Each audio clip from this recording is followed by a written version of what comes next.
अनूप कुमार देव जी, सिलचर। राधा वल्लभ श्री हरिवंश। गुरुदेव भगवान, आपके चरणों में कोटि कोटि नमन। महाराज जी, शास्त्र में सुना है, साधु संग सर्व शास्त्रे कोय, लव मात्र साधु संग सर्व सिद्धि होए। लेकिन महाराज जी, हम जैसे साधारण जीव कैसे समझें कि कौन साधु है, कौन प्रपंच कर रहा है? हम कैसे समझें कि हम सही दिशा में चल रहे हैं? सबसे बड़े महापुरुष भगवान है। किसका प्रश्न है? आपका। वंदे महापुरुष ते चरणारविंद, भगवान को कहा गया ना। ध्येयम सदा परिभवग्नम अभीष्ट दोहम, तीर्थास्पदम शिविरंच नुतम शरण्यम, भृत्यार्तिहम प्रणतपाल भवाब्दिपोतम, वंदे महापुरुष ते चरणारविंदम। सबसे बड़े महापुरुष महात्मा भगवान श्री राम, श्री कृष्ण, श्री हरि, जो बोलो हैं। अब वो जानते कौन महात्मा है, तो पहले बड़े महात्मा से अपना परिचय बनाओ। कृष्ण कृष्ण, हरि हरि, जो भी है वो नाम रटो और इसका फल मांगो। जैसे ध्रुव जी ने, प्रहलाद जी ने, भगवान शंकर ने, बड़े बड़े महापुरुषों ने कहा है, अपने प्रेमी महाभागवत का संग दीजिए। बार बार बर मांग हूं हर्षदेव श्री रंग, पद सरोजन पायनी, भक्ति सदा सत्संग। साधु संग दीजिए। साधु कौन है, श्री भगवान जानते हैं, या भगवान के प्रेमी महापुरुष जन जिसे अपना परिचय दे दे तो जान जाए, अन्यथा नहीं। किसी बाहरी लक्षणों से आंतरिक स्थिति का परिचय प्राप्त नहीं किया जा सकता। ये प्राकृतिक नहीं होती, ये आनंदमय चिदानंदमय स्थिति होती है, जो प्राकृतिक नेत्रों से और प्राकृतिक बुद्धि से अनुमान नहीं किया जा सकता। फिर भी जैसे एक दीपक घर में जल जाए तो झरोखों से पता चलने लगता है कि अंधकार नष्ट हो गया, दीपक प्रकाशित हो गया है। ऐसे ही कुछ ऐसे लक्षण होते हैं जिनसे पता चल जाता है कि भगवान का प्रकाश इनके हृदय में हो गया है। क्या? उनकी वाणी शास्त्र सम्मत होगी। पहला, उनके आचरण उनकी वाणी से मिलते होंगे। वाणी में कुछ और है, आचरण में कुछ और है, मन में कुछ और है, यह साधु का लक्षण होता है।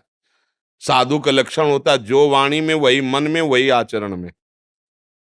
तीसरा, जिनके दर्शन मात्र से ऐसा लगने लगे कि ये मेरे हैं। मैं पहली बार देखा हूं लेकिन लग रहा है मैं बहुत परिचित हूं, क्योंकि जो बहुत परिचित प्रभु है उनके हृदय में प्रकाश, एक अलौकिक आकर्षण, एक अपनापन, एक सहज अपनापन। चौथी बात, उनके समीप बैठने से जलन पैदा हो जाए अपने दोषों की, कि मैं कितना निकृष्ट हूं, मैं ऐसा गंदा आचरण करता हूं, मैं ऐसा नीच आचरण, मैं इसको त्याग दूंगा। जिनके समीप जाने से गंदे आचरण, गंदी वृत्तियों के त्यागने का उत्साह हो जाए और गंदी वृत्तियां अब सहनशील ना हो, असहनीय हो जाए कि अब मेरे अंदर से दोष हटना चाहिए। जिनके संग से नाम का परिचय मिले, नाम जपने की प्रियता मिले, आचरण पवित्र रहने की प्रियता मिले, हृदय में ऐसा बल प्राप्त हो। बाहरी कुछ लक्षणों ऐसे हैं जिनसे साधु संघ का परिचय जाना जा सकता है, नहीं तो महत् संगस्तु सुदुर्लभ हो। बड़ा दुर्लभ है महापुरुषों का संग प्राप्त होना। अगम्यो अर्थात दुर्गमो, उनका निर्वाह करना बड़ा कठिन है। निर्वाह कर ले गए तो अमोघस्य, निश्चित भगवत प्राप्ति हो जाएगी। साधु संग का मतलब है तुम्हारा अभिमान नष्ट हो जाए, तुम्हारे हृदय में भगवत चरणारविंद के प्रति प्रियता हो, तुम्हारे हृदय में भगवान नाम जपने। तो कौन सा कार्य ऐसा जो तुम्हारा नहीं बनेगा भगवान नाम जपने से? दैन्य हो जाओगे तो स्वामी तुम्हारी रक्षा करेगा, नाम जप करोगे तो जो चाहो खरीद सकते हो। भगवान को भी, अजित को जीत लिया जिन्होंने नाम जप किया। ये बात तो समझनी नहीं। अपना फोटो डलवाना, अपना नाम डलवाना, तो क्या तुम संत संग का लाभ प्राप्त कर पाओगे? बाहर जाओगे वही वासना का खेल खेलोगे और ये जरूर कहोगे कि हमने बड़े बड़े संतों का संग किया है। संत संग अपवर्ग कर, संतों का संग दुर्गति, द्वंद्व, कुवासनाएं, भय, विषाद, चिंता, इनसे मुक्त करने के लिए होता है। जिनके संग से ऐसा रंग चढ़ जाए, जिनके दर्शन से तुम्हारा मन भयभीत हो जाए, कुमार्ग में जाने से डरने लगे, उन्हें भगवान का दास समझना चाहिए, उन्हें संत समझना चाहिए। बकाया संत तो भगवान श्री मुख से कहते हैं कि जाने संत अनंत समाना। कैसे उस अनंत की महिमा जो शास्त्रों में गाई गई उसको अपने हृदय में बंदी बना लिया प्रेम से, तो उन संतों की महिमा का कैसे वर्णन किया जा सकता है।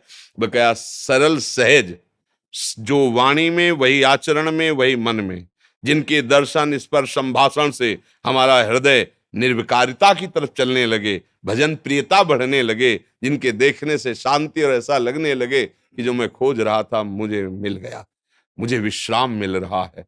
बस यही संतों की बाहरी पहचान। आंतरिक तो ठाकुर जी कृपा करके समझावे तो समझ आवे, नहीं बाहरी प्राकृतिक बुद्धि से अनुमान नहीं लगाया जा सकता कि 21 कोटि के कैसे महापुरुष हैं। वो तो उस स्थिति का महापुरुष हो और या वो स्वयं अपना दर्शन करावे उस भाव का, तो वो अधिकारी हो तब उसका अनुभव हो।